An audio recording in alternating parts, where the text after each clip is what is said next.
नमस्कार, आप देख रहे हैं श्री महाकाल लोक टीवी। मैं हूं आपके साथ आरती गहलोत। आइए रुक करते हैं खबरों की ओर। झारखंड के राज्यपाल सीपी राधाकृष्णन ने कहा है कि हमें अपना कर्तव्य निष्पक्ष तरीके से पूरा करना है। ऐसा किया भी गया है और हर लोकतांत्रिक मानदंड का सख्ती से पालन किया गया है। राजभवन उसी के लिए था। साथ ही अभिभाषण के दौरान विधायकों के विरोध पर उन्होंने कहा है कि राज्यपाल का अभिभाषण सत्ता पक्ष ने तैयार किया है और वे चिल्ला रहे हैं। इससे पता चलता है कि उन्हें और परिपक्व होना होगा।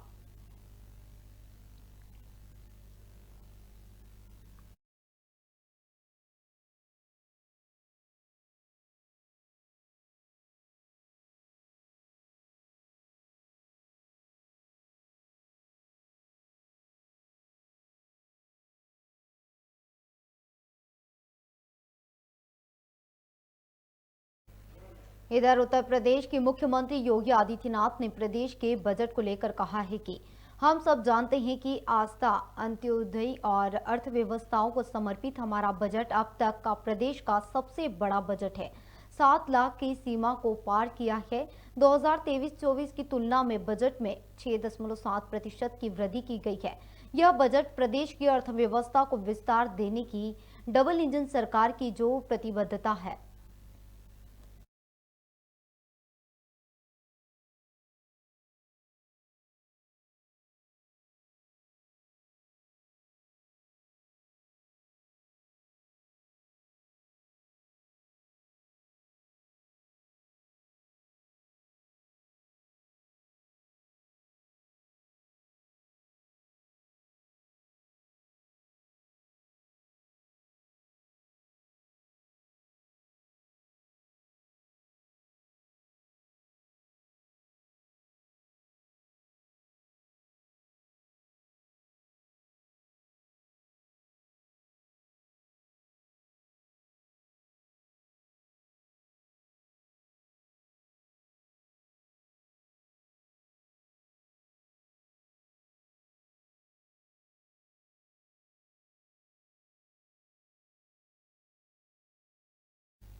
उत्तर प्रदेश के उप मुख्यमंत्री ब्रजेश पाठक ने कहा है कि प्रदेश के सर्वांगीण विकास में इजाफा करने वाला बजट है।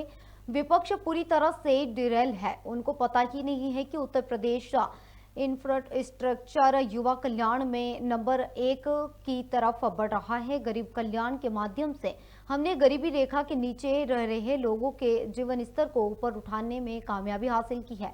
साथ ही उन्होंने कहा है कि उत्तर प्रदेश राज्य बदलता हुआ प्रदेश है। देखिए, प्रदेश के सर्वांगीण विकास में इजाफा करने वाला बजट है।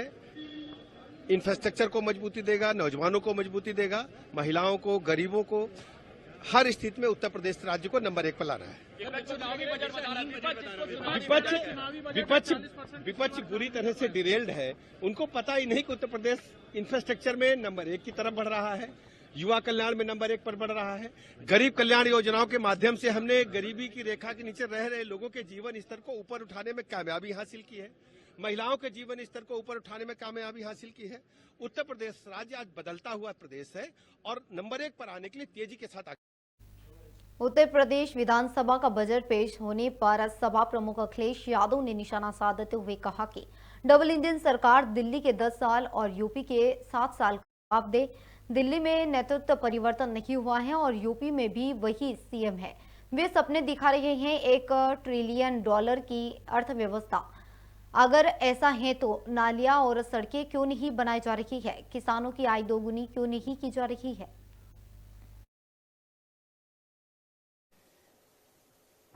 ये सरकार पिछले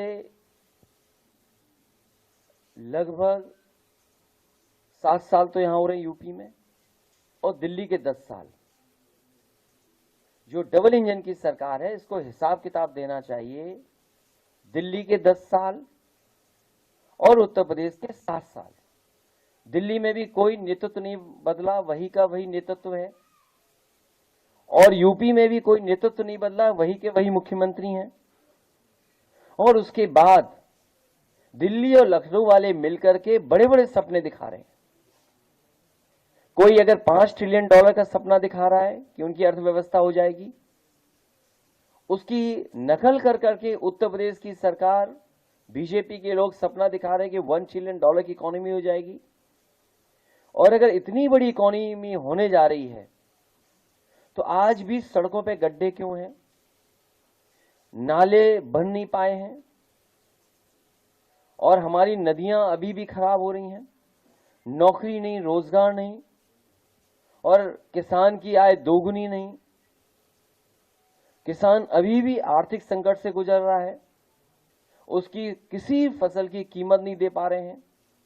कहने के तो बजट में कई फसलों के नाम लिए उन्होंने, लेकिन कहीं भी सरकारी खरीद।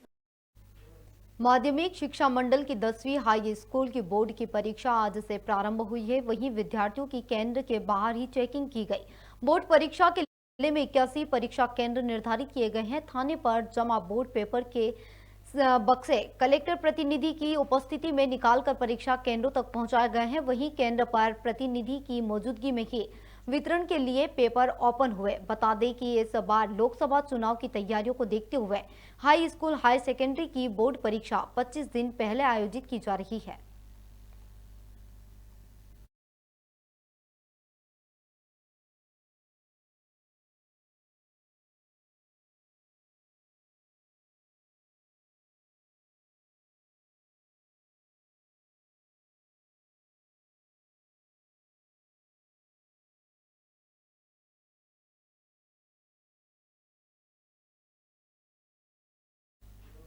उज्जैन इंदौर 6 लेन की डीपीआर तैयार हो गई है। सियासत 2028 को देखते हुए उज्जैन से जुड़ी सड़कों को प्राथमिकता दी जा रही है। इसको लेकर कलेक्टर नीरज कुमार सिंह ने बताया है कि 6 लेन की डिटेल प्रोजेक्ट रिपोर्ट तैयार हो गई है और इसे अंतिम रूप दिया जा रहा है। 6 लेन हेरिटेज थीम पर बनेगा। योग सांस्कृतिक केंद्र, म्यूजियम भी होंगे। वहीं कलेक्टर ने बताया है कि सियासत 2028 को देखते हुए सरकार ने निर्णय लिया है कि उज्जैन से जुड़ी सड़कों की योजनाओं को प्राथमिकता से पूरा किया जाए, जिसका काम जोरों से चल रहा है।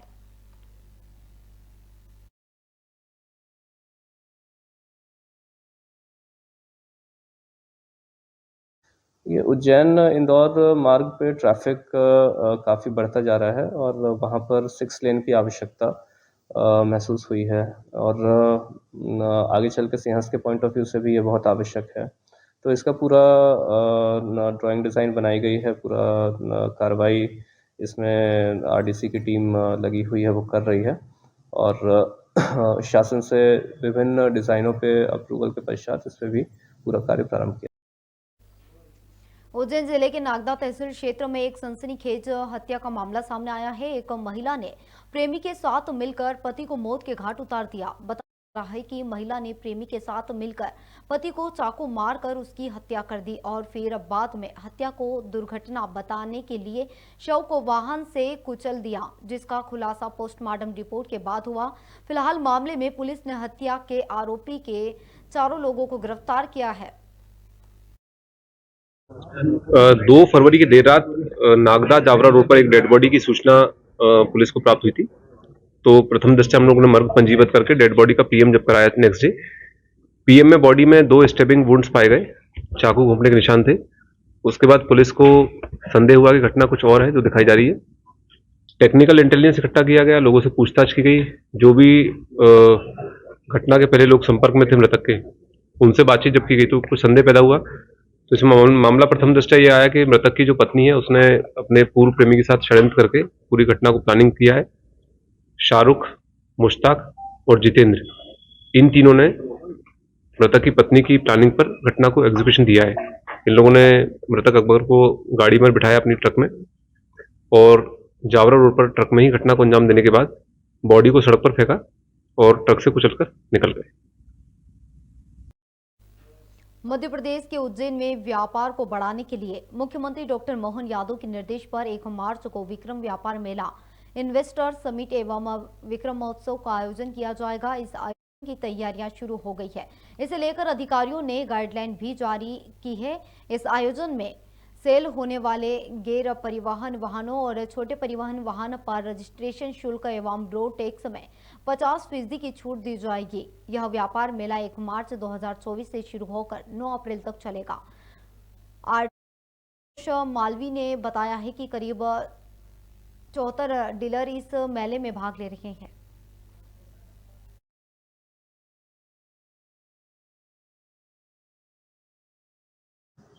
जैसे कि आप जान रहे हैं कि विक्रम महोत्सव तो लगातार हमारा पिछले 2-3 सालों से लगातार उज्जैन में मनाया जा रहा है, लेकिन इस बार से हम विक्रम व्यापार मेला जो माननीय मुख्यमंत्री हमारे शहर के होने का ये लाभ उज्जैन शहर को मिल रहा है, तो महाकाल की कृपा से जो है इस बार हम माननीय सीएम साहब की महत्वाकांक्षा के अनुसार जो है विक्रम व्यापार मेले का शुभारंभ यहाँ 1 मार्च से मालवा प्रांत के 40 कार सेवक और कार्यकर्ता विशेष ट्रेन से रामलला के दर्शन के लिए उज्जैन से अयोध्या रवाना हुए हैं। अयोध्या नवनिर्मित दिव्य भव्य राम मंदिर के रामलला के श्रद्धालु दर्शन करेंगे।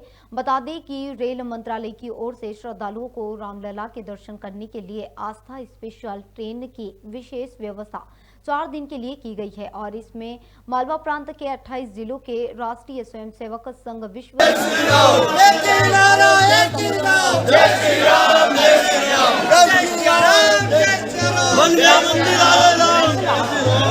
होकर विशेष दर्शन करेंगे, जिसके बाद वहां रवाना होकर 7 फरवरी को उज्जैन पहुंचेंगे।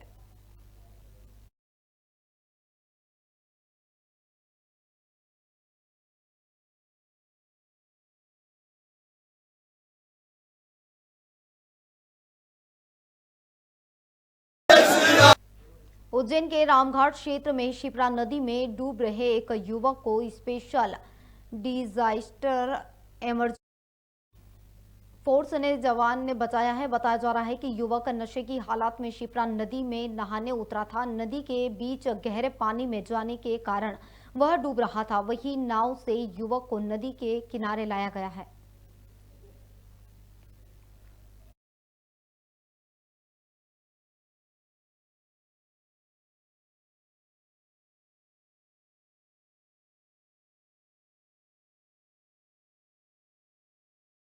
रामघाट पर अभी क्या घटना है? आज सुबह 8:30 बजे यहाँ से आए एक यात्री नशे की हालत में नदी में कूद गया, जो कि डूबने लगा। उसे देख वहाँ तैनात SDRF जवान जितेंद्र चंदल ने तुरंत गोता लगाया और उसको रिंग के अंदर बिठाया और वहाँ मौजूद SDRF जवान विजेंद्र सिंह राजेंद्र रांगोटा ने तुरंत नाव के द्वारा उसको नाव में बिठाया और सुरक्षित बाहर निकाला और उसकी मां के सुपुर्दगी में दिया। आपका शुभ नाम? ईश्वरलाल चौधरी, SDRF होमगार्ड प्रभारी रामगढ़।